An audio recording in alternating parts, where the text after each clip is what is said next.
Jika kamu menyukainya, aku akan memujimu lebih banyak lagi. Tidak harus sebanyak itu. Kamu memiliki hidung yang mancung. Sudah kubilang kamu tidak perlu memujiku lagi. Aku tersipu dan memohon padanya untuk berhenti, tapi ketika Kunsam melihat bahwa aku menyukainya, itu menjadi lebih menyenangkan untuknya. Pak 89. Gak Desri Sasan 2. Bibir kastenya itu seperti burung pengicau. Alismu melengkung seperti busur. Kamu memiliki telinga kecil yang manis. Dan ada susu. Oke, stop. Aku mengulurkan tangan untuk menutupi mulutnya saat makanan pertama kami disajikan oleh pelayan.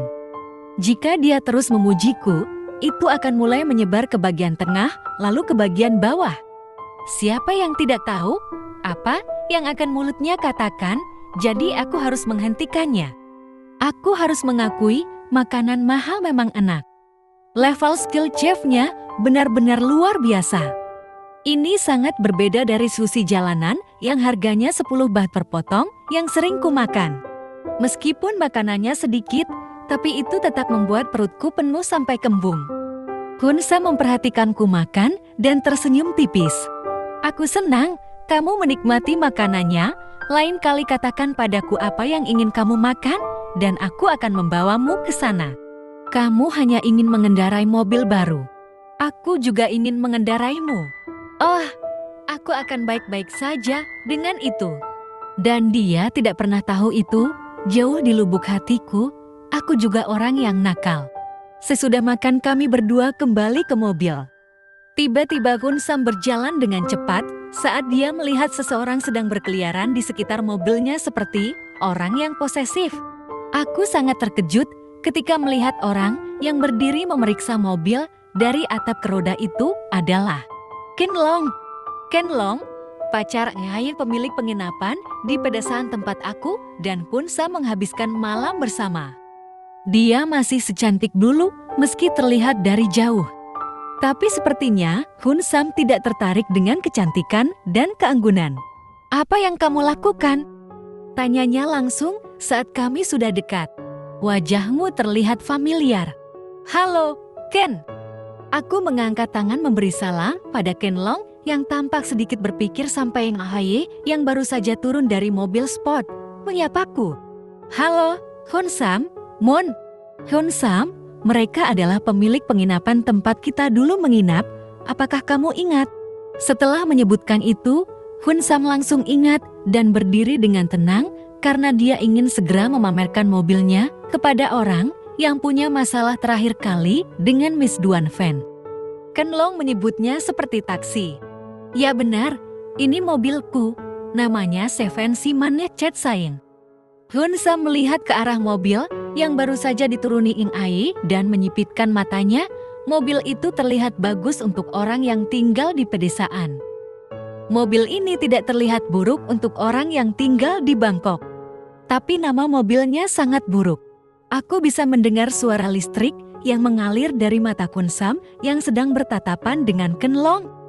Tapi ingatlah bahwa Ken Long adalah orang yang jarang menyerah. Mobil barunya juga sama mewahnya dengan milik Kunsam, ditambah lagi warnanya merah mengkilap. Jangan sebut itu buruk, sebut saja sangat bagus. Sebuah mobil tanpa nama seperti tidak ada artinya. Orang tidak memberi arti padanya, itu berarti mereka tidak mencintainya. Bagaimana denganmu? Apakah mobil itu memiliki nama? Kunsam melawan untuk membela mobilnya. Ken Long meregangkan punggungnya dan melihat ke arah mobil merahnya. Ini disebut Sunlight. Mobil ini memiliki roda depan elektrik. Ada aerodinamis di grill depannya. Kunsam mengangkat tangannya sambil menjelaskan performa mobilnya. Sedangkan ekspresi Ken Long malah lebih elegan. Sedangkan milikku tidak disebut tampan, tapi terlihat sangat bagus dengan 380 tenaga kuda, mampu berakselerasi hingga 200 dalam 2 detik. Mobilku juga bisa melakukannya, tapi tidak masalah. Karena toh aku tidak mengemudi dengan cepat. Kunsam mengangkat bahu, mengemudi cepat bukan berarti mengemudi dengan baik. Mengemudi mobil mahal bukan berarti kaya. Mobil ini memiliki interior elektrik dengan strip lampu sekitar. Cahayanya dapat berubah warna sesukaku. Mobil itu juga memiliki ambient light, dan itu seperti Ferrari. Ada sejarah panjang dan lain-lain. Eng Aye dan aku mulai berjalan ke arah satu sama lain dan saling berbisik merasa linglung. Apakah kita sedang ada di majalah mobil? Eng Aye menatap pacarnya dan menggelengkan kepalanya. Sementara, aku yang sepenuhnya mengerti juga ikut menggelengkan kepala. Atau di channel YouTube mobil seseorang yang sedang mereview mobilnya sendiri dan membandingkan kinerjanya, sepertinya kedua orang ini saling mengintimidasi bersama, kan? Bertemu seseorang yang mirip denganmu itu seperti ini, tiba-tiba mobil itu punya nama. Dia mengatakan itu karena cemburu pada Honsam. Seperti yang kulihat, aku mengangguk mengerti dan menegur pacarku. Yang satu sombong, yang satunya pencemburu. Kami berdua menghela nafas dengan perdebatan tanpa akhir itu. Mereka sampai sekarang masih membual tentang performa dan kehebatan mobil mereka. Mobil ini bisa membuka atapnya saat melaju 30 km per jam.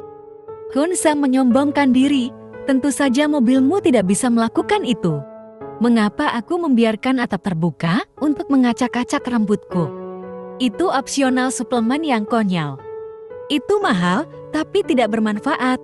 Katakan saja mobilmu tidak bisa dibuka. Honsam tersenyum puas di sudut mulutnya, ditambah lagi, yang ini saat membuka pintu akan menyebar seperti sayap. Wah, benarkah? Tentu saja. Jadi, apakah itu terbang? Dia tidak bisa terbang. Buat apa melebarkan sayap kalau tidak bisa terbang? Nggak perlu mau ngajak ribut sama aku. Ya udah, ayo kita naik ring boxing. Hehehe, bercanda guys.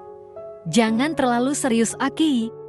Oke guys, sampai di sini dulu ya. Seperti biasa, jangan lupa tinggalkan like, komen, dan share ya.